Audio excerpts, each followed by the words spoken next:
We are ready to start our program. Sorry for the delay and thank you. Are we...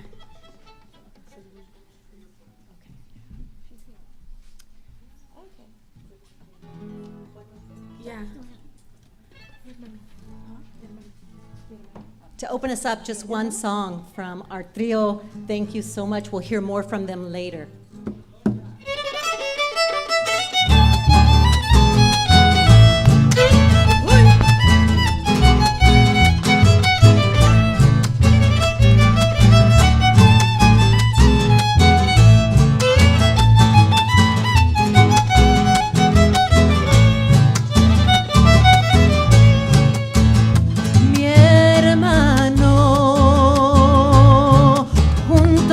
Nos vamos por el mundo muy felices, ten mi mano, te la doy. Sé que has sufrido esas injusticias, pero esos malos sabores se acaban sin dolores, unidos tú y yo.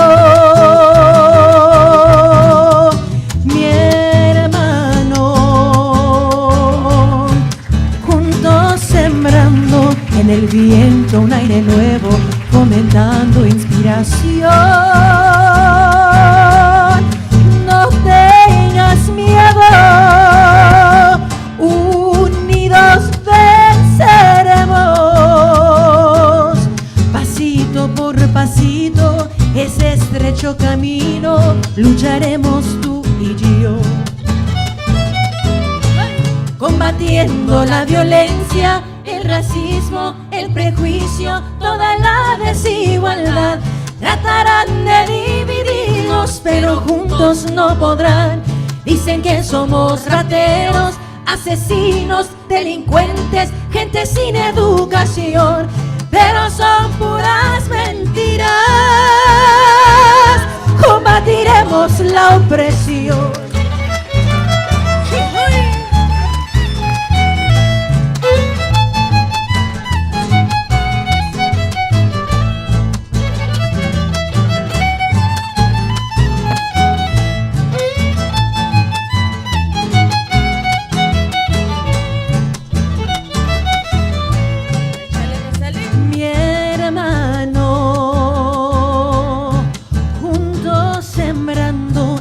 Viento, un aire nuevo, fomentando inspiración. No tengas miedo, unidos venceremos. Pasito por pasito, ese estrecho camino, lucharemos tú y yo. Combatiendo la violencia, el racismo, el prejuicio, toda la desigualdad. Tratarán de dividirnos, pero juntos no podrán. Dicen que somos rateros, asesinos, delincuentes, gente sin educación, pero son puras mentiras. Combatiremos la opresión.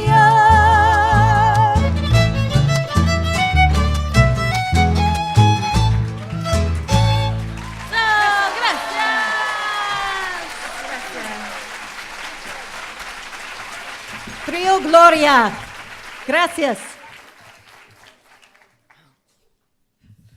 Okay, buenos dias. We will start our program. We have ASL interpreters if anybody needs that up front. We're also streaming live, and there's an overflow room if you get tired of standing in the Union Theater.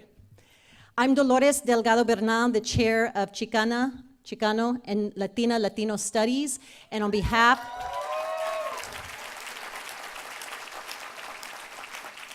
You're clapping. You know I'm not the other Dolores, right? No, okay. On behalf of the professors and the lecturers in Chicano, CLS, I want to welcome each of you and appreciate you being here today. The first thing I want to do just to start our program is actually to acknowledge the traditional indigenous inhabitants of this land that we're on, specifically Tongva peoples, who are the past, present, and future caretakers of the land.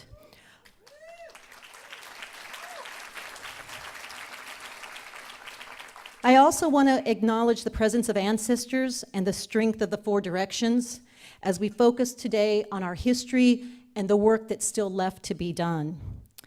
I have a red bolsita here that has 3 red stones in it. In many indigenous cultures, red signifies protection and is a shield to keep out negative energy. When I danced the conchera tradition, we'd always wear a red belt to give us strength during practice. Today, I leave the stones here to bring us strength and protection throughout our short time together. I want to turn to the 50th anniversary. 50 years ago, in the midst of social and political struggle, in the midst of an intellectual and civil rights movement, Chicano Studies was born at Cal State LA. As the first Chicano Studies program in the nation,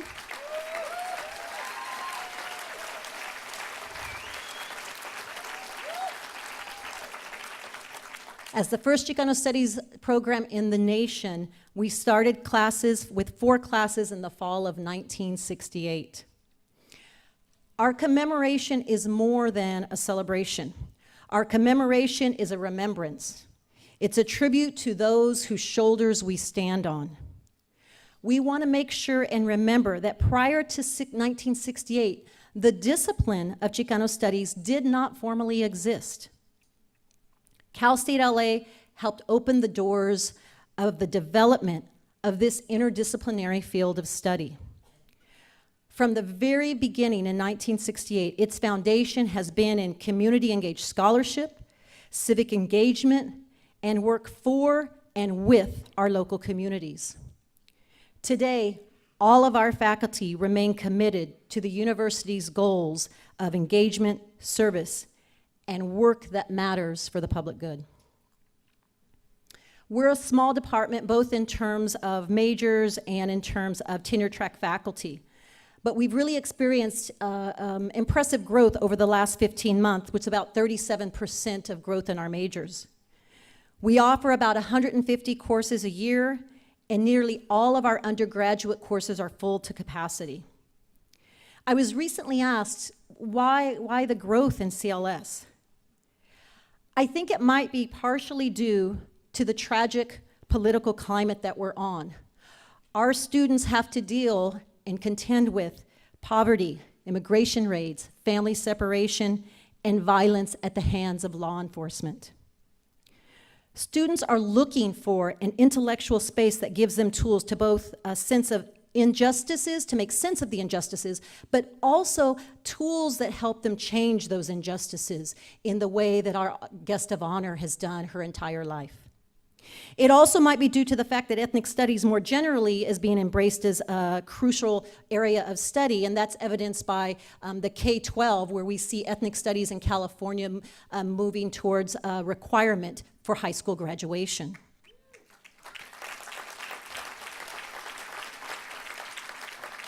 And I'll toot the department's horn and say I think it's also the fact that we continue to step up our mentoring and our advising with a group of very, very dedicated students. Whatever the reasons, 50 years after the founding of Chicano Studies, we anticipate with great enthusiasm working with our colleagues in Asian and Asian American Studies and Pan-African Studies, who will be celebrating, also kicking off their 50th anniversary. We anticipate working to establish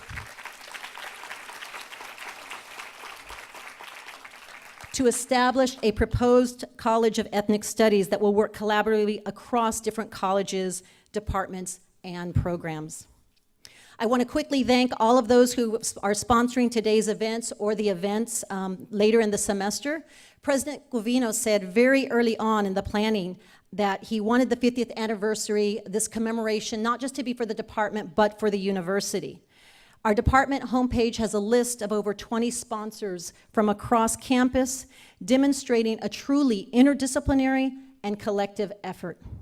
So, gracias to each of those colleges, departments, programs, units, and student groups, especially our Dean, Pamela Scott Johnson, and the College of NSS.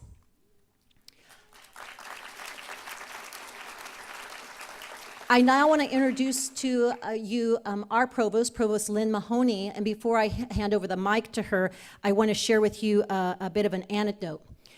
2 years ago when I was hired, I was sitting in her office, and she said that given the history of this campus, given the history of East LA, given our geographic location, Cal State LA should be known for having the strongest, the best Chicano Latino Studies department in the CSU and throughout California. Well, Provost Mahoney, with the support of our alumni, students, colleagues, and administration, that is what we are now striving for. I give you Provost Lynn Mahoney.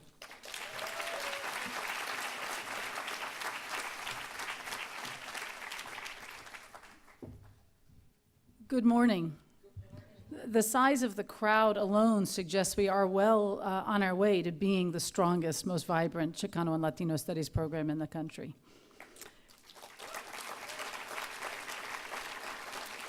I want to just start by offering all of you a warm welcome on behalf of myself, on behalf of President Covino, and on behalf of the university to joining us today, and in particular, a very warm welcome to our extremely distinguished and honored speaker and performers you'll see later today.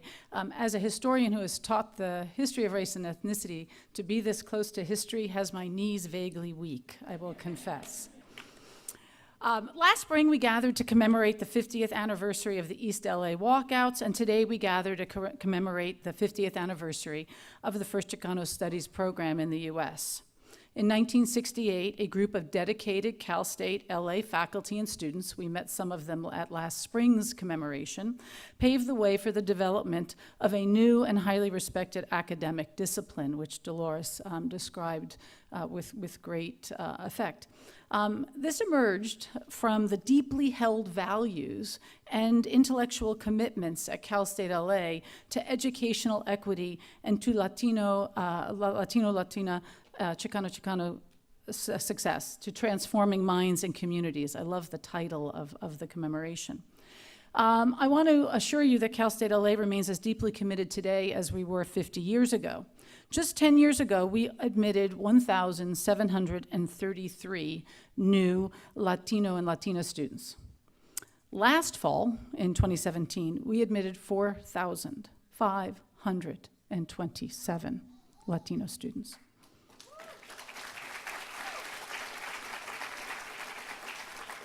Ten years ago, I'm sad to say that only about a third of those Latino and Latina students graduated, though, left Cal State LA with a degree. But I'm thrilled to say that today, 10 years later, that number is close to 60%. We have more than doubled that number.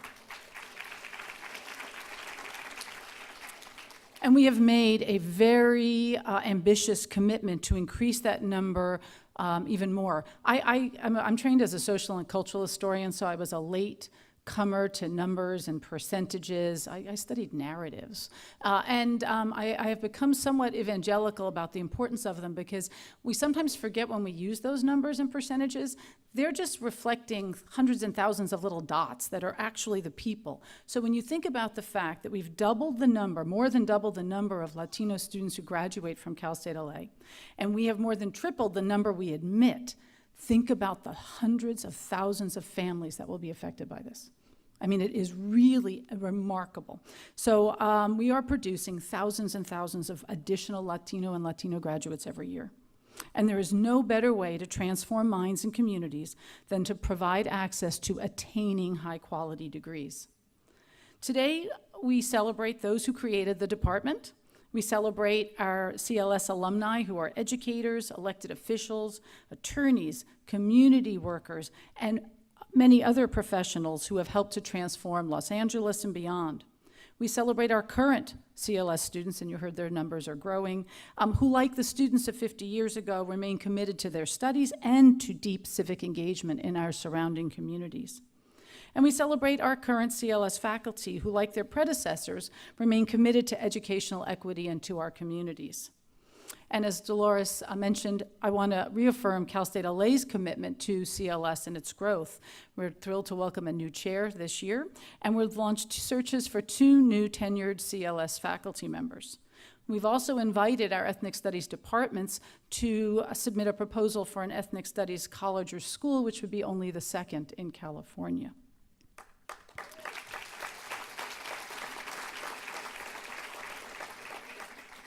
And I loved Dolores's description of the current hysterical moment. It was probably actually slightly better. But at this particular historical moment, when many in California are committing to mandating ethnic studies as a high school graduation requirement, Cal State LA must remain ever forward in its role and its vision for ethnic studies in the state. But I want to leave you today. I don't know how many of you saw Gustavo Arellano's editorial in the LA Times this week. It came out online yesterday. I don't know, it might be in the physical paper today. I'm not sure. If you haven't, immediately following this, don't take out your phones now. Immediately following this, please check it out. And I'm just gonna leave you with a quote by Gustavo. On its golden anniversary, it's time to recognize Chicano studies not as a movement apart from the state, but very much of California. Cal State LA sparked a revolution that extended far beyond the ivory tower. So with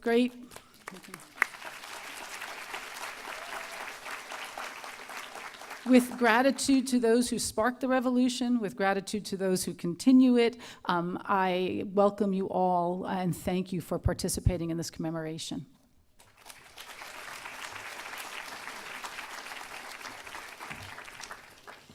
It's my honor now to introduce our guest. It's the second time I've got to introduce her. She doesn't remember this probably, but of course it's been a highlight for me. Her accomplishments in the struggle for social justice are too numerous to detail, but I'd like to give you a sense of some of her achievements and then briefly say how my own life has been inspired and motivated by Dolores Huerta, my tocaya. As an activist, feminista, organizer, and Chicana, she has fought battles for labor, civil, LGBTQ, and human rights. She has mentored young people, provided support when students have taken a stand, created grassroots organizations, advocated for or against legislation, and brought all kinds of communities together. As most of you know, she's been involved in community organizing since the mid-1950s. And is the co-founder of the National Farm Workers Association, the predecessor to United Farm Workers Union. She spoke out early against pesticides and helped establish the first ever medical pension benefits for farm workers. She became a fearless lobbyist in Sacramento at the age of 25 when women and women of color did not have, few had access to state or federal to be able to lobby. She organized field strikes, directed the grape, lettuce, and Gallo wine boycotts, and led farm workers in campaigns for political candidates. She was also instrumental in the enactment of the Agricultural Labor Relations Act of 1975, which granted farm workers in California the right to collectively organize and bargain for better wages and work conditions. Like many of you, Dolores has inspired me to do more, say more, and be more. As a young girl in the early 1970s, I remember my family received a form letter from Dolores, signed by her, asking us to join the monumental grape boycott, and my family did. The seeds of my activism were planted then. In 1989, I worked for a national Latino civil rights organization, and I participated in a UFW demonstration here in Lincoln Heights, and Dolores and Cesar Chavez were both there, and I was honored and inspired to be marching alongside them. And then again, in 2000, when I was pregnant with my first son, our paths crossed at the Critical Race Theory Conference. She was the keynote speaker, and she sat with my partner, Octavio, and I for dinner, and she shared consejos with us about organizing and about being a mother of 11 children. Her intellect, her knowledge of community organizing, her fighting spirit, and her encouraging words moved me as an activist and as a future mother. Today, Dolores remains active with the Dolores Huerta Foundation and involved in voter registration, battles for school equity, leadership training in low-income and underrepresented communities, immigrant rights movement, and many other issues she tackles. She's been arrested over 20 times for nonviolent, peaceful union activities, and she's received some of the country's highest awards. In '93, she was inducted into the National Women's Hall of Fame. In 1998, she received the United States Presidential Eleanor D. Roosevelt Human Rights Award from President Clinton. And in 2012, President Obama awarded her the Presidential Medal of Freedom. And this past spring, Governor Brown declared April 10th to be Dolores Huerta Day in California.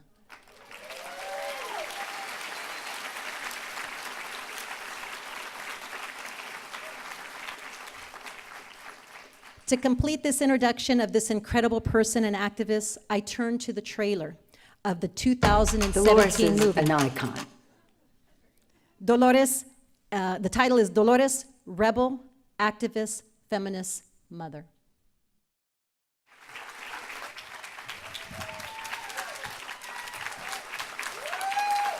Hello, everybody.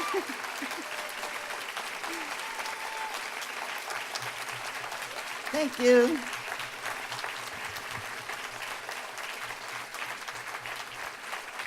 Thank you very much. Thank you very much for asking me to share in this celebration with you of the 50-year commemoration of Chicano studies. And I would like to kind of add to the history a little bit, because part of the history of mine and Cesar's connection with Los Angeles is sometimes really not known or respected. But it was actually here in the city of Los Angeles where the Chicano movement started. And this is going to be kind of maybe a surprise to some of you, but the man who was really very instrumental in our Chicano movement was actually a gringo. His name was Fred Ross Sr. I don't know if anybody in the audience ever heard his name. Could I see hands if anybody did? I see a few. Oh, good, good, good. And the reason I say that, because Fred Ross was the organizer who first met with Eduardo Roybal. Ed Roybal, who started an organization along with Tony Rios and other veterans of the Second World War. They started an organization called the Community Service Organization. How many people have heard of that group? Whoa, that's really great. Thank you. And it was CSO that Fred Ross got involved with because Ed Roybal, who, as you know, later on he was the first city councilman to the city of Los Angeles, first Latino congressman to the U.S. Congress. And when Ed Roybal had run for his first race and he lost. And how many of you remember the Zoot Suit riots, okay? Okay, all of this is LA history. Actually what happened, they call them the Zoot Suit riots, but actually the people that were actually being attacked were many of the young Mexican Americans who used to wear their Zoot Suits. And sailors in the Navy during World War II came into East LA and started beating up the sailors. I mean, sailors started beating up the Mexican kids, right? And tearing off their Zoot Suits, et cetera. And actually the City Council of Los Angeles got very concerned, and they said, what do we do about the Mexican problem? So they called this guy named Saul Alinsky out of Chicago, who had done a lot of work there with the Back of the Yards movement and getting the African-American people together. And they called him in for a consultation. And his answer was, they said, what do we do about this Mexican problem? And he said, well, what you have to do is help them get organized. And of course, that's the last thing they wanted to hear, right? So they looked around and they found about this guy named Fred Ross, who had actually been involved in Orange County in filing a lawsuit called Westminster, remember that one, versus Board of Education, where they had the Latino children in one school segregated and the white kids in the other schools. And Fred Ross Sr. helped organize those parents to file that lawsuit. So, and then he worked with the Japanese when they put them into the internment camps. So they heard about this guy, Fred Ross, so they hired him. So Fred Ross came into East Los Angeles and he started organizing through a method that, by the way, we still use today, that Caesar and I use to organize the farm workers, and we use today with my Dolores Huerta Foundation.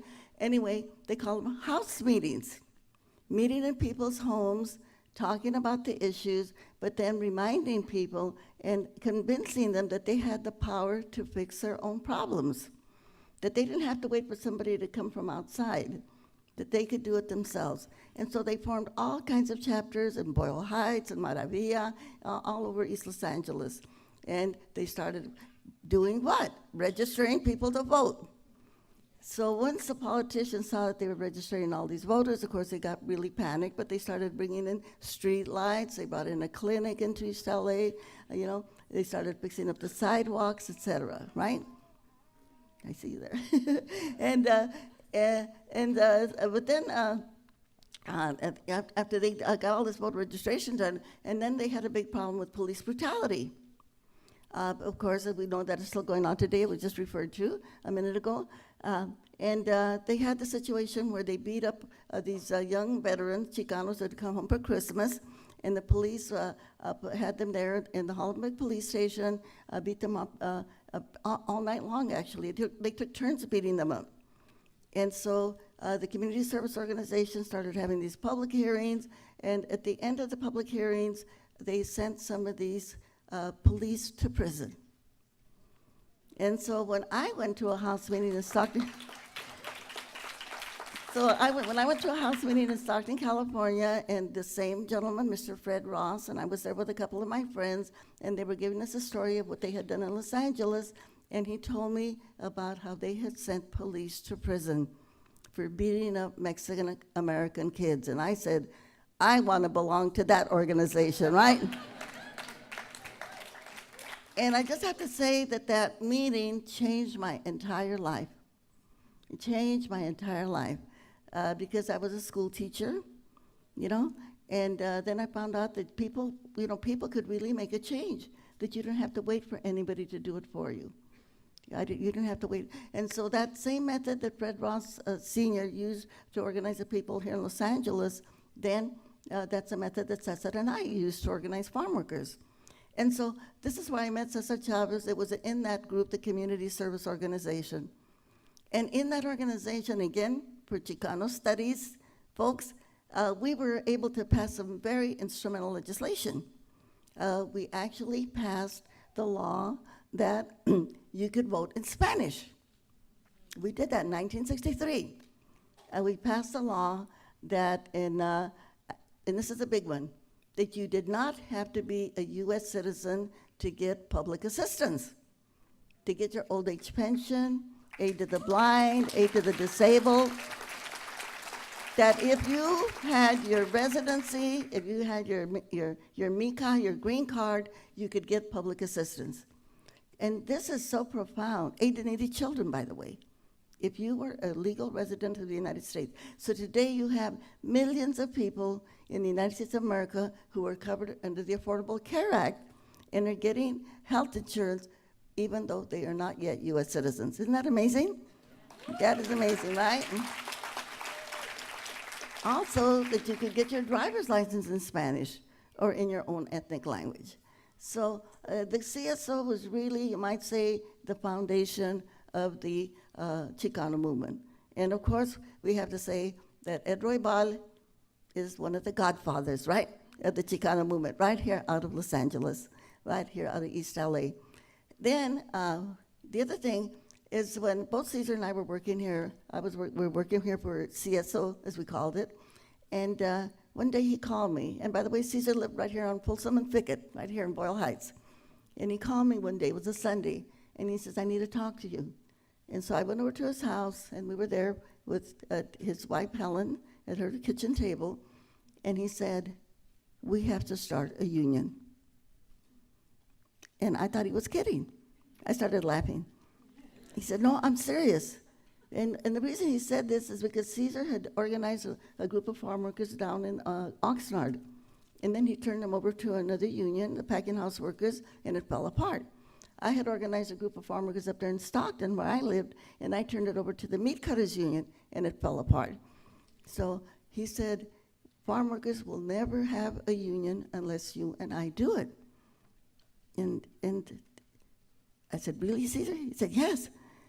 And then he said in the next breath, now we were both pretty young then, in our early 30s, he said, there will never be a national union of farm workers in our lifetime.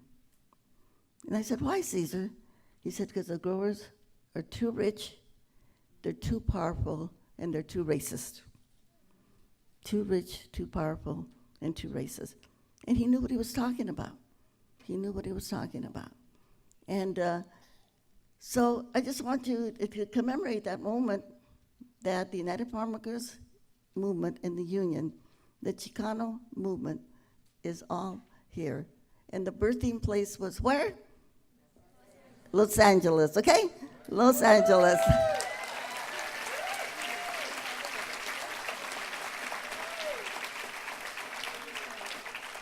And I am so happy to see that ethnic studies has really grown. And I think, it's wonderful that we're commemorating this, but you know what? We have to go so much further. We have to, when people think, how did we get to this moment in our history of the United States of America? And I like to say it's because of the abysmal ignorance of the people in the United States of America. How did we, how did we get all this racism that we have in our country that led to the president that we have today? And it is because in our classrooms, and we have to start with pre-K, because racism starts down there at the kindergarten level. We have to start teaching the true history of the United States of America, the Howard Zinn history of the United States of America. Starting with our Native Americans whose land we stand on, and that have never been compensated or thanked. And we think of the reservations where many of our native tribes live, and the poverty there is so stark. And so many of the social issues that they have, are so bad. And yet we have done very little to erase, that type of poverty. And Native Americans were the first slaves.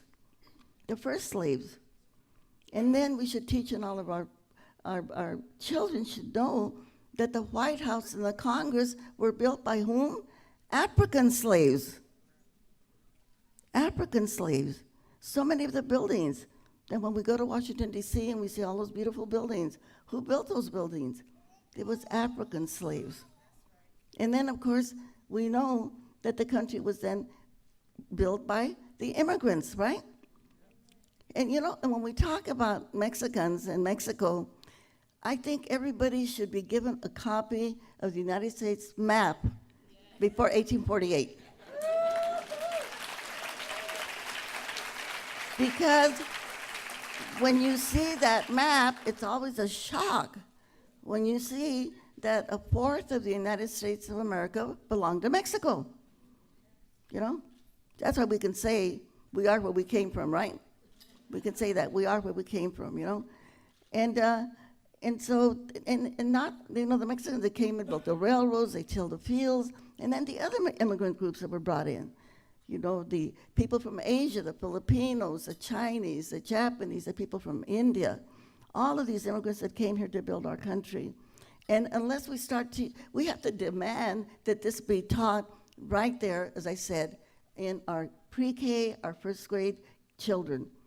Because if not, our children of color will never get the type of respect and dignity that they deserve for what their people did.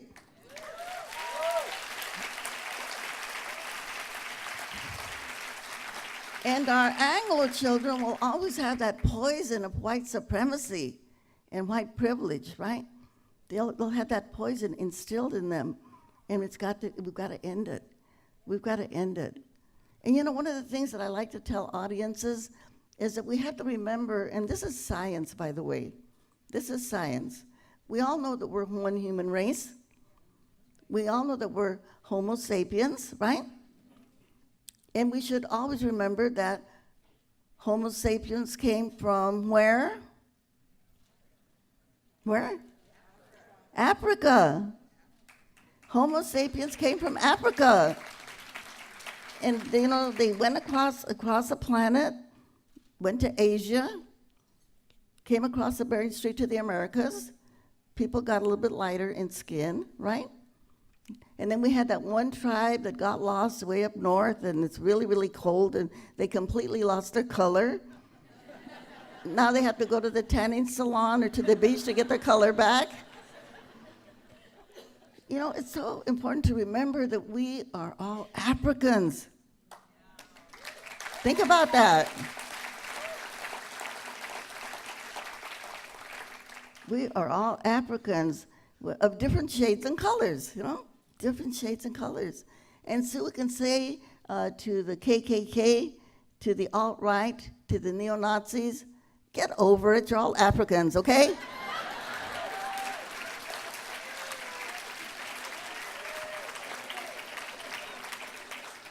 And we even have to take that to our Latino community. I hope part of ethnic studies, if this is not part of Chicano studies, let's make it, okay? Say we gotta celebrate our chato noses, our flat noses, our thick lips, okay? Our high cheekbones, our eyes that are little chinitos, little slanted, okay? Yeah, we gotta celebrate that because these are our indigenous roots. Our indigenous roots. And if we don't do that, then our own children, our own Latino children, they get caught up with that whole thing about, being güeros. And when the baby is born, they say, ay, qué bonito, el niño está bien güerito, tiene los ojos claros, tiene el cabello rubio, The child is so pretty because it's light skin, and it's got light eyes, and it's got light hair. We just say, está bien bonito niño porque está bien prieto, That child is beautiful because that child is dark. That child is dark. And I really have to do this very consciously, because the colonization, it controls our minds. And of course, when it controls our minds, it controls our actions. And it controls the way that we act. And we just have to do everything that we can in our power to erase the racism in our society.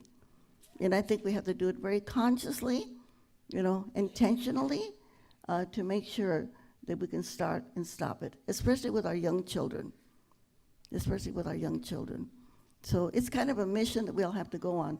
But then part of that, as I mentioned before, is taking over our educational system. Now, we have a great system in the United States of America. We have our universities and our community colleges and our high schools, but we have to change the content.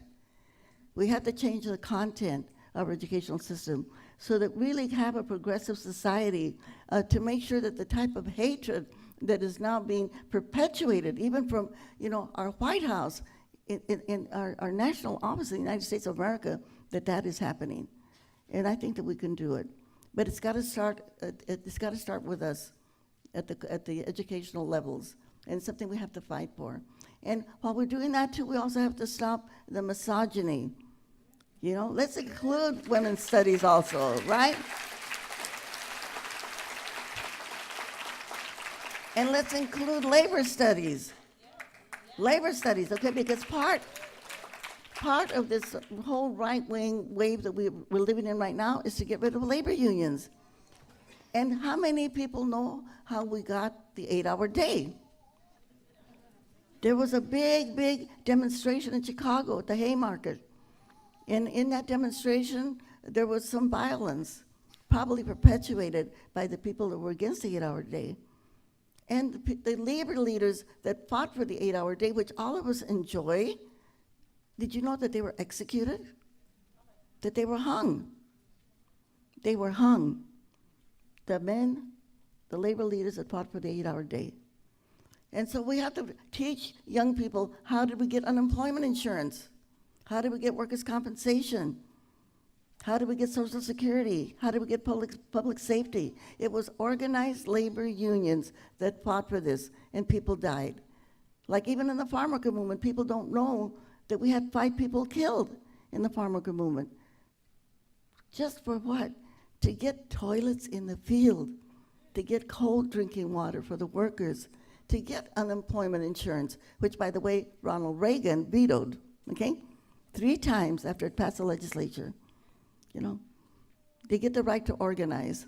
People had to get killed, you know? So these are things that we have in our history that people need to know about. And so we should also always, think about supporting organized labor. Because many young people say,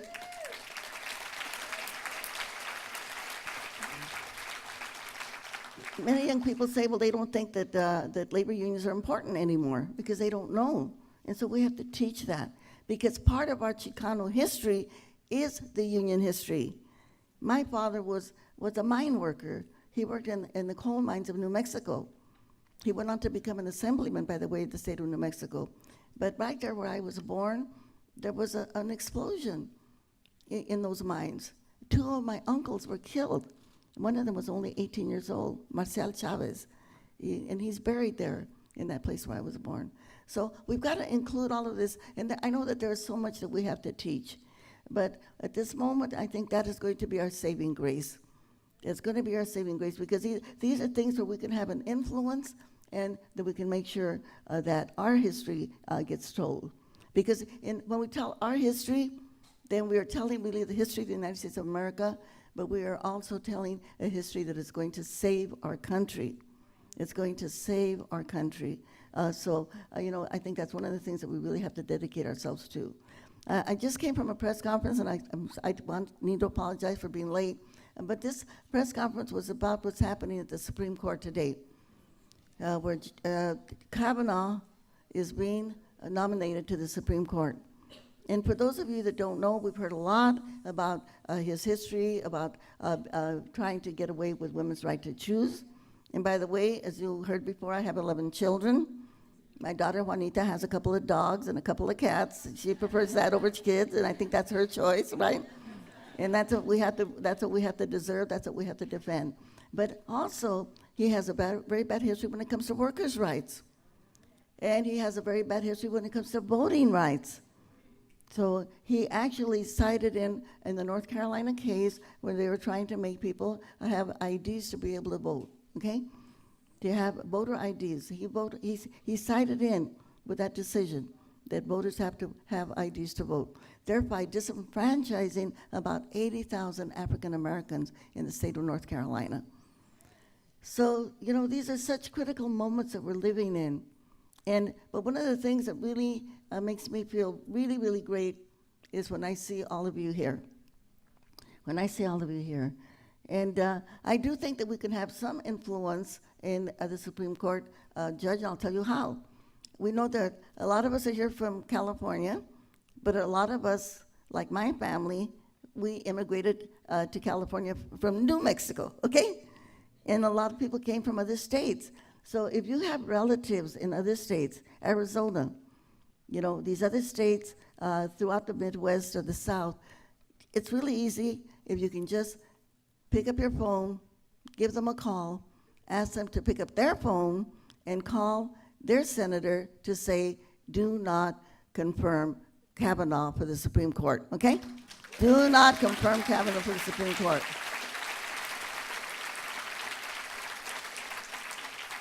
So this is something that we can do. So make a list of the people that you know in other states and just tell them it's really easy, If they don't know the senator's number, call 411. They'll give it to you.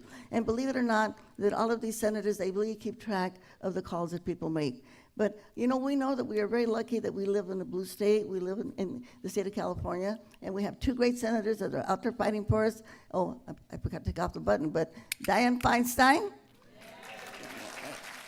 and Kamala Harris, okay? So we've got to do what we can do to support them so that they can go out there and keep on fighting for us, but they need some backup right now. We went to see Michael Moore when he had his show on Broadway, and he said, every day when you get up in the morning, you have to do 3 things, okay? You have to wash your face, you brush your teeth, and call your senator.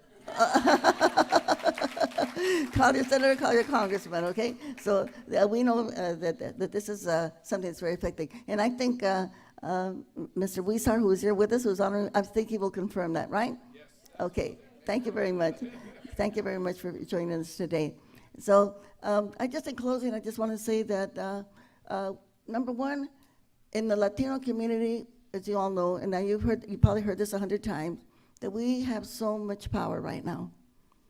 But we have so much unused power because we have so many of our folks that even though they can become citizens, they're not citizens yet. We know that we have many that are registered to vote, but they don't vote.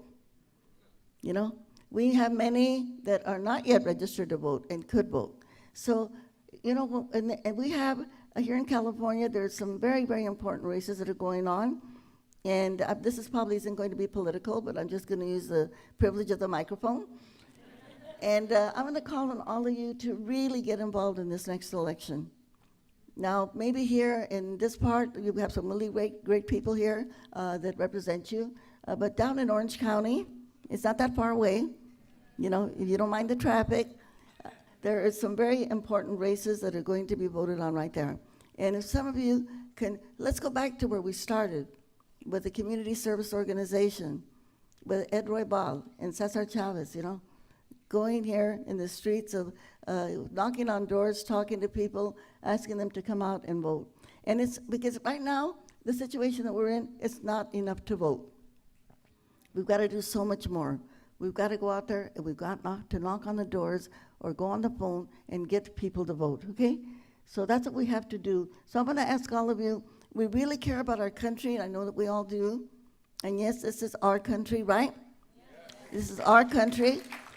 Then we really have to go out there and do some work to make sure and you know, I like to say, they want to talk about a wall, we're gonna build our own wall, okay? But our wall is gonna be in the U.S. Congress of the United States of America, all right? And we're gonna have a wall of progressive Congress people like Lucille Roybal, okay? Lucille Roybal and all these other great people, you know, that we had, Jimmy Gomez, people like that. You know, let's build a wall of good progressive Congress people so that we know that we can be protected. That's the only way that we can be protected from what's coming out of the White House.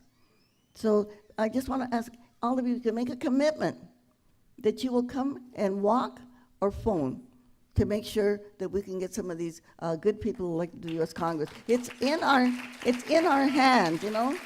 It's in our hands, it's within our power. So we can't let this moment pass. We talked about what happened back there in 1968.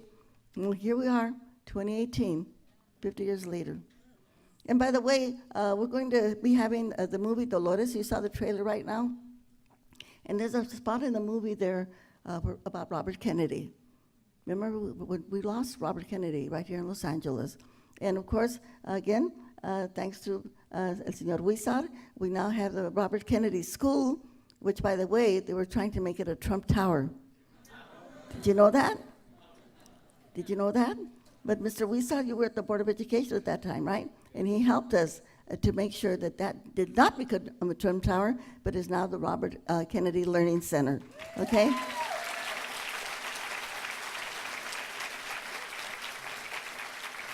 And the reason I mention this is because when you see the movie, and we'll be having some at the reception today if people want to buy it, and if you want to send it to the Dolores Huerta Foundation, by the way, we're on the web, doloreshuerta.org. If you send a gift of $25 to the foundation, we can send you the movie, okay? But there's a really good shot of Robert Kennedy when he speaks, just before he was assassinated, and his words were, "We have a responsibility and obligations to our fellow citizens." We have, you know, obligations to and responsibilities to our fellow citizens. And so that's what I think we have today. Like we learned in the community service organization, like we learned in the United Farm Workers, that the only ones that can really make a difference are who? Ourselves, right? That we can't wait for somebody to come and do this work for us, that we've got to do it for ourselves. And I think that is the message that I want to leave you with, that we've got to go out there and we've got to do it for ourselves. And if we all take this responsibility seriously, we can make sure, you know we got the word today that the Trump administration has said that these children that are now in detention, the children that are in cages, that they can keep them there indefinitely. Indefinitely. Well, luckily, we have a good Attorney General in Javier Becerra. We have good Attorney Generals in other states, and we have good judges in the state of California and other places that can stop Trump from doing this. But they can do so much, but we can do a lot also, okay? So now it's our turn, and this is our moment. So let's celebrate Chicano studies by what? Making more history, right? By making more history.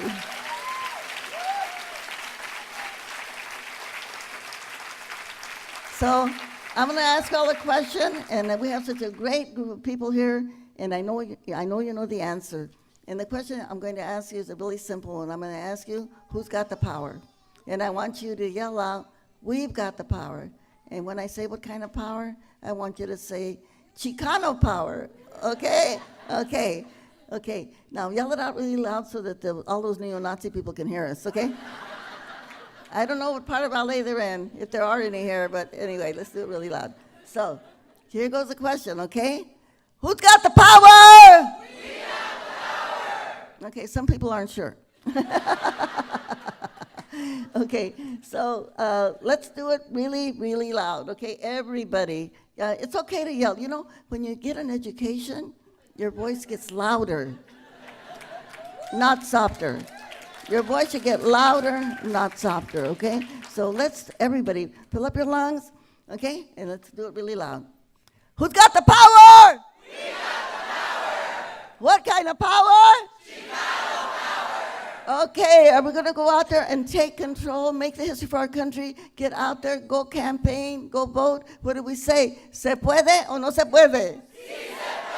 Okay, let's all do it together with an organized hand clap. Okay, let's go. Sí se puede. Let's go. Sí se puede.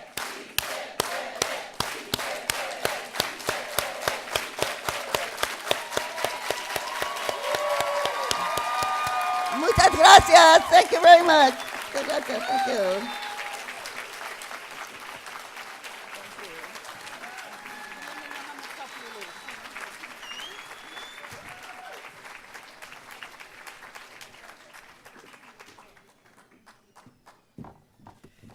Gracias, Dolores. I want to introduce my colega Suje Espinosa, the Director of Policy and Government Relations from the Office of the President.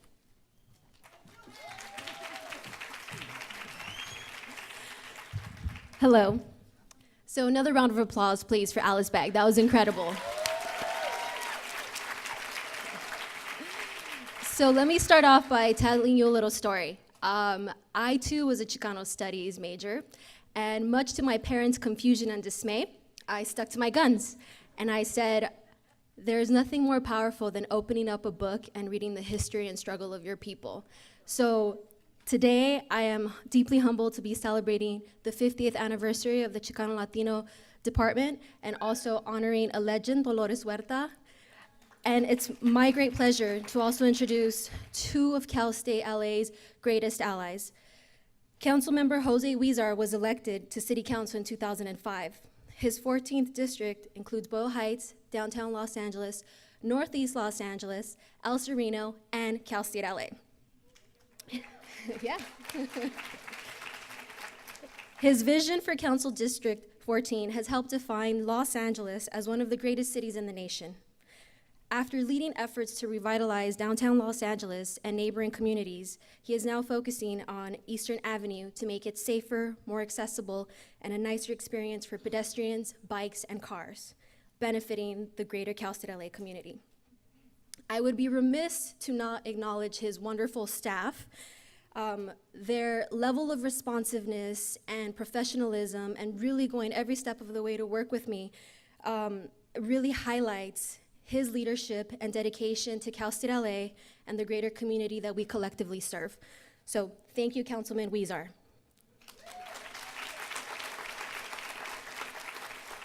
Now, I'd also like to introduce Commissioner Risha Huizar, who was appointed by Mayor Eric Garcetti to the city's Commission of the Status of Women. She is a longtime advocate for children, youth, and families, and has utilized her legal skills for the past 20 years to advocate for the most vulnerable and disenfranchised in our communities. Most notably, she has helped implement Proposition K, a groundbreaking bond measure that has invested millions of dollars into our communities, parks, and community centers to make more safe and cleaner.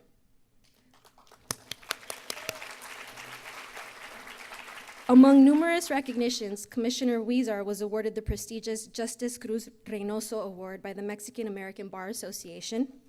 So again, we commend your commitment, Commissioner Huizar, to our community. Now again, please join me in welcoming Councilman Jose Huizar and Commissioner Richelle Huizar. Thank you. Too many Huizars.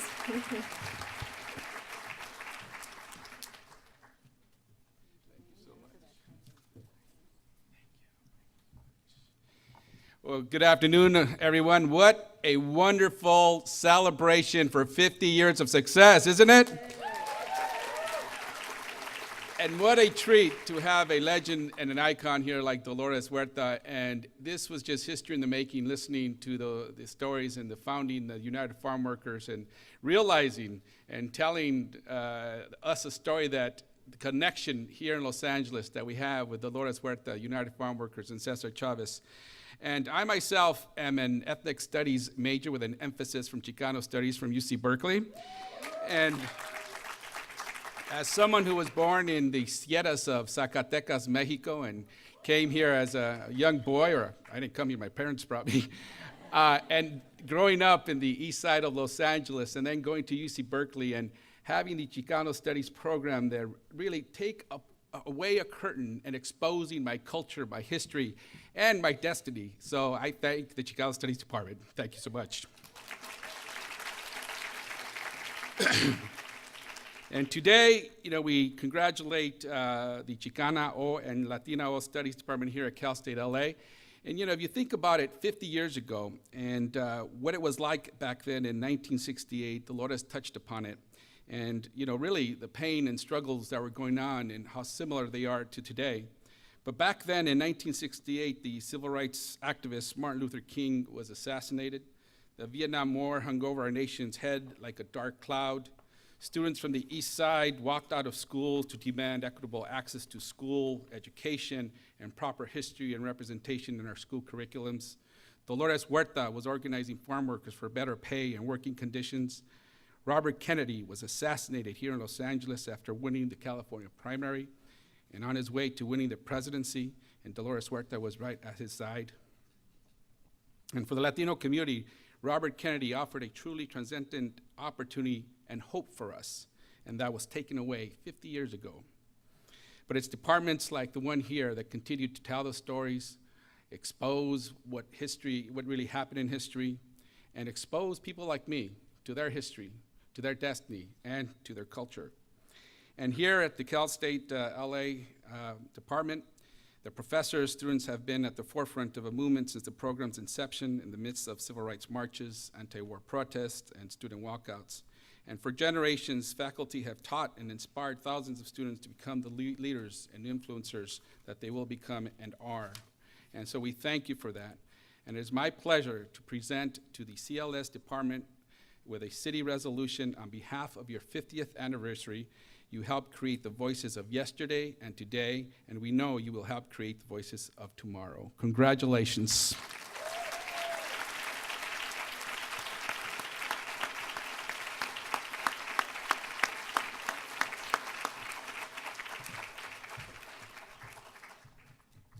On behalf of all the faculty, thank you so much for this recognition.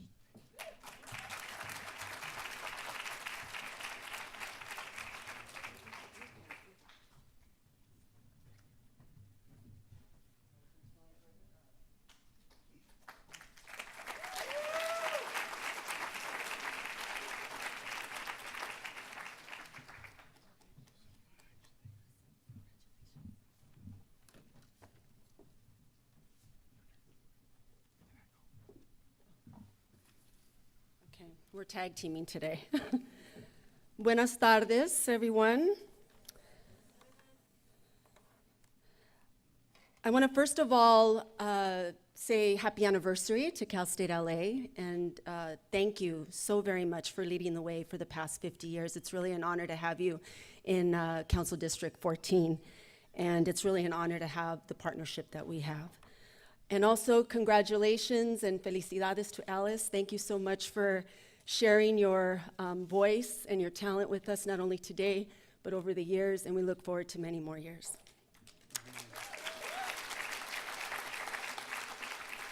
And Jose and I truly appreciate the opportunity to share a few words with all of you today.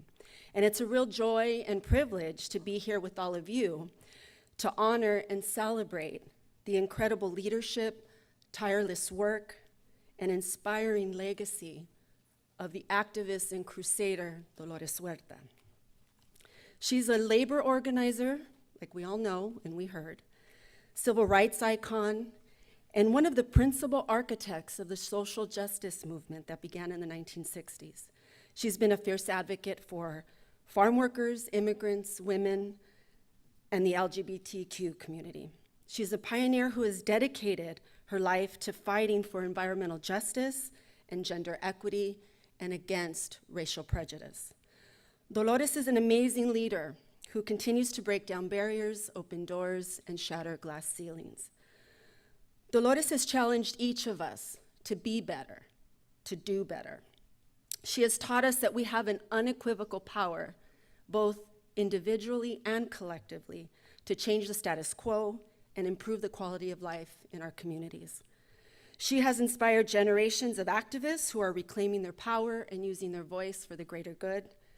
She is raising up new generations of strong, capable women leaders across this country who are focused on improving our future for the better. But despite her immeasurable impact on individuals and communities, her contributions to the movement that she helped found, has long been minimized and marginalized. Her important story has been omitted far too long from our history books and our classroom discussions, and we must no longer allow for her story to be just a mere footnote. Our history must be her story. And as a mother raising 3 daughters, it is important for Emilia, Isabela, and Aviana, for all of our daughters, to not only know about Dolores's struggles and successes, but to also understand that their voices and their stories certainly count too. So Dolores, we're here today to acknowledge your achievements and to tell and retell your story and then tell it again. So thank you, Dolores, for being an agent of change, a beacon of hope for so many across this country, and a voice of truth for those who can't speak, vote, or lobby for themselves. And you have led with courage and compassion and human decency, and those traits and that leadership is much needed today, like many of us have already shared, especially given the words and the actions that are coming from this White House, or Crazy Town, I think some prefer to call it. So we are truly inspired by your fearless and passionate advocacy. Felicidades, adelante, y si se puede.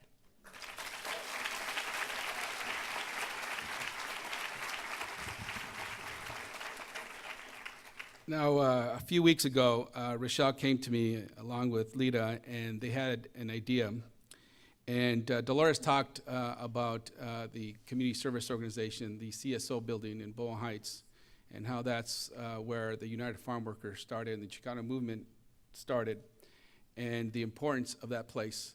Back in 2006 or 2007, we had a slight earthquake that, if you look across the city of Los Angeles, that was the only building that had some severe damage.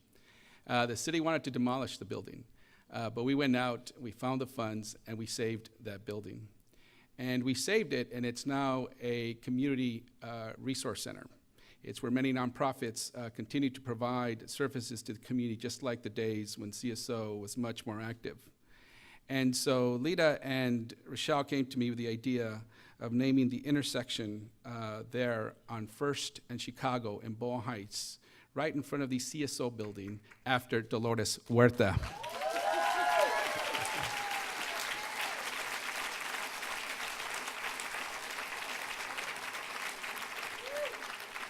So tomorrow in City Council, we will present that motion that I'm sure will pass unanimously. And we want to thank Dolores for all she's done for us and will continue to do. And we have a little sample here of what the sign will look like at that intersection. So we wanted to present this to you, along with a resolution from the City of Los Angeles. If you could please come up, Dolores.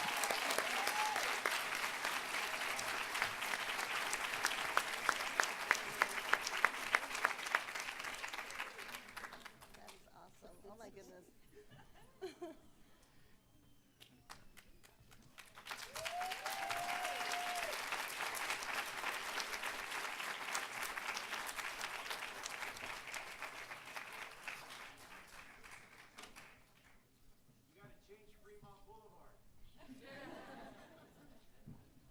We also have the city resolution. The department wants to come up?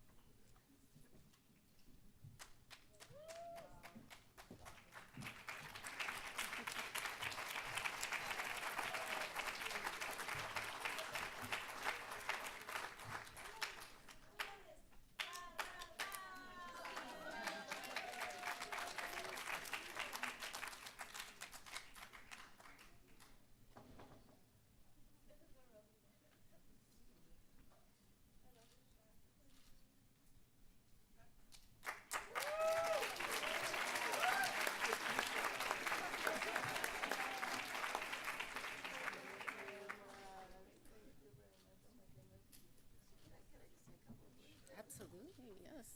You can do whatever you want, Dolores said.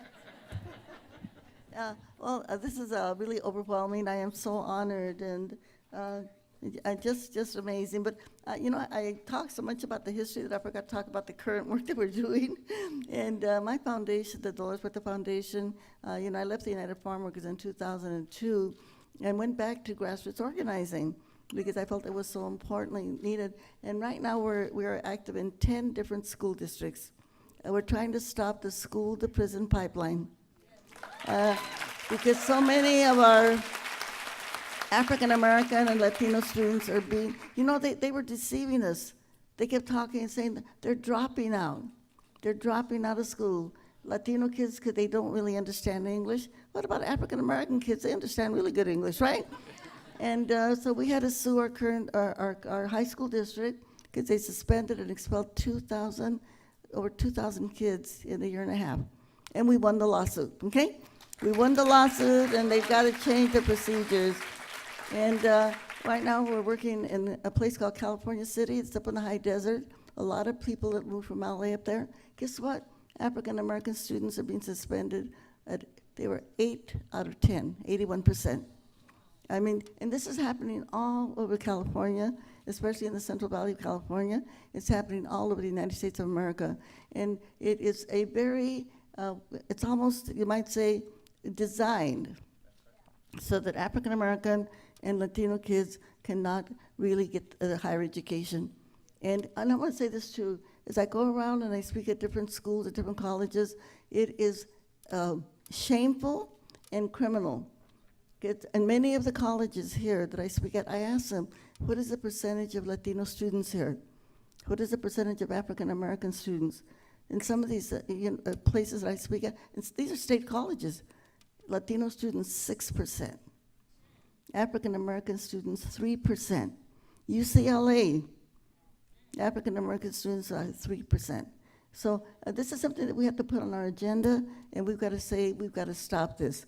We know our populations are huge or massive, and yet our kids are not getting the education that they deserve. So we just got to add that to our Si Se Puede list, okay? Thank you. Thank you.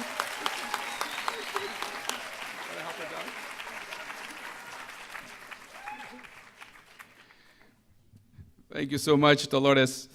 And last but not least, in addition to honoring Dolores Huerta,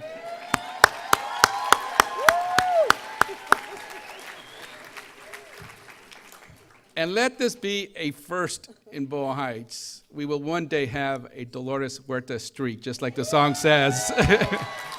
The square in front of CSO is a first in Los Angeles. And in addition to honoring Dolores Huerta and the CLS department, I'd like to thank and acknowledge Alice Begg.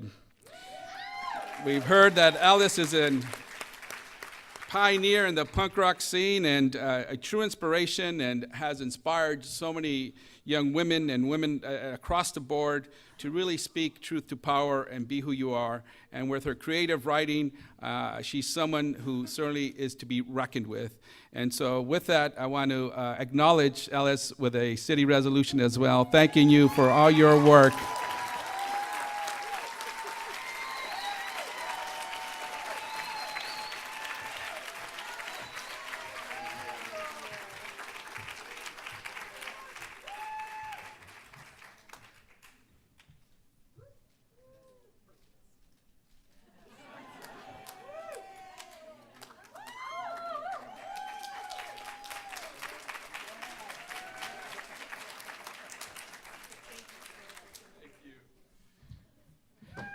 Alice just agreed to be there when we actually put the signs up on the square for Dolores Huerta. So we'll see you there. You're all invited. We'll let you know when that is. Thank you so much, and congratulations to the department. Thank you.